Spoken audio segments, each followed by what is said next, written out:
So, how do you build a truly resilient community, from the ground up, especially in a place that's both incredibly beautiful and facing some pretty extreme challenges? Today, we're going to head down to the small town of Agua Amarga in Baja California Sur, Mexico. We're going to look at a real world blueprint for creating a sustainable future, built person by person, family by family. All right, so here's our game plan. We're going to break down how a community like Agua Amarga builds its future in 5 key steps. First, we'll get a handle on the challenges they're facing. Then, we'll see how it all starts from the ground up, and I mean that literally, with the soil. After that, we'll dive into this amazing mix of ancient wisdom and new tech, see a huge shift in the local economy, and finally uncover the financial blueprint that actually makes it all happen.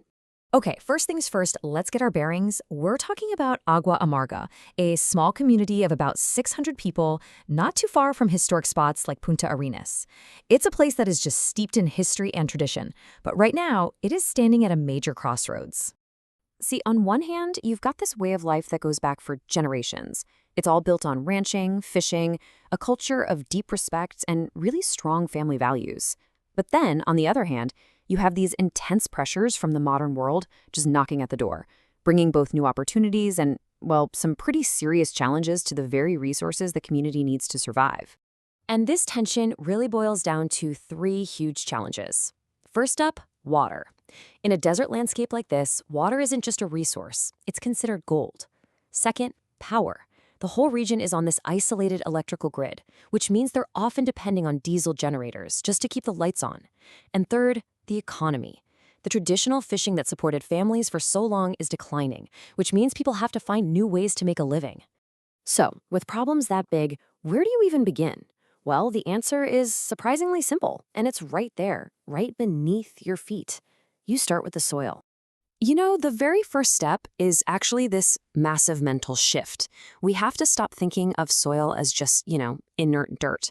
We have to start seeing it for what it truly is, a complex, living, breathing ecosystem that's the foundation for health, for food, for the entire local economy.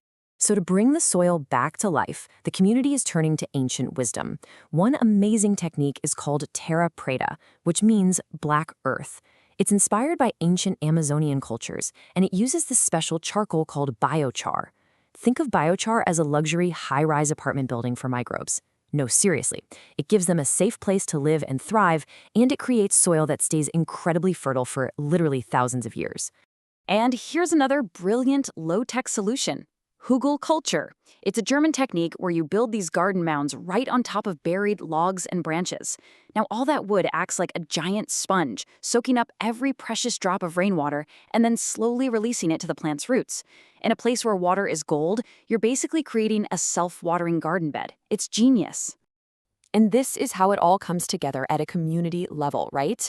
It's an effort that happens person to person. You start by collecting all the town's organic waste, food scraps, cardboard, you name it, and you turn it into this rich compost. Then you use that compost to charge the biochar, and you layer everything into these Hugel culture mounds. You're not just growing food, you're turning a waste problem into the very foundation of food security. Okay, so we've got the soil sorted. Now let's move on to infrastructure and see how this same idea plays out. This blend of incredible, old-school resilience with the best technology of today. Just take a look at this. This is a piece of a water canal built way back in the 1700s by Jesuit missionaries.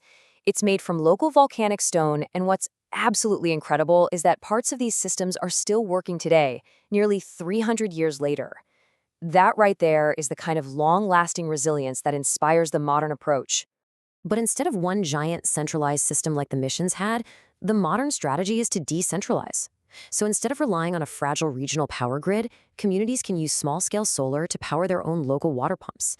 And instead of vulnerable sanitation systems, they can adopt simple, powerful local solutions. The goal is to give control back to the people, family by family. And the impact? It's enormous. I mean, just look at this number. A single family using one dry composting toilet can save 55,000 liters of water a year. In a place fighting water scarcity, that is a revolutionary act. And it protects the local aquifer at the same time. This all feeds into what they call a zero-waste model. It's basically a circular economy where nothing is wasted. You phase out single-use plastics by setting up community water refill stations. You divert all that organic waste away from the dump, which not only gets rid of a fire hazard, but turns that so-called waste into the raw material for regenerating the soil. It's a perfect, closed loop of resilience. So once you have healthy soil and resilient infrastructure, the focus can shift to the most important resource of all, the people. It's about creating a new kind of economy that truly honors their skills and their home. Agua Amarga was historically home to some of the most skilled shark fishermen in the entire region. These are guys who knew the waters around Ensenada de Muertos like the back of their hand. But as fish stocks declined, instead of letting that incredible knowledge disappear, an amazing transformation started. These same fishermen are now being retrained as ecotourism and scientific guides. They're shifting from taking resources from the sea to becoming its most passionate guardians. And really, it's the culture that acts as the glue, holding all of this together. This isn't just about a few random projects. It's about fostering this deep, lasting sense of pride in the community. That means vocational training and heritage skills like stonemasonry, music and dance programs for kids that celebrate their local environment, and using the town itself as a living classroom. This is how you make sure these new values get passed down from one generation to the next. This all sounds amazing, right? But it brings up the big question. How do you actually pay for all of this? How do you take these incredible person-to-person projects and scale them up into a thriving local economy? Well, the great news is we don't have to reinvent the wheel here. A successful model already exists. The World Bank-supported Sustainable Productive Landscapes Project, or TPS for short, has already shown how to do this really effectively across rural Mexico, benefiting almost 50,000 people. So how does the money actually work? Well, the real genius is in the financial tool they use. A key part is using a small amount of grant money to create a credit guarantee. This guarantee basically gives local banks the confidence they need to lend. And the leverage is incredible. For every $1 that goes into that guarantee fund, it mobilizes $5 in private loans for local farmers and entrepreneurs.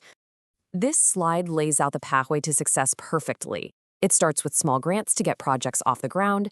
Then that early success is leveraged to unlock much larger private loans. From there, those producers get connected to new markets that actually value sustainable products. And in the TPS model, they saw their sales increase by an average of 27%. That's huge. This quote from the World Bank just sums it all up, doesn't it? This isn't about charity or a handout.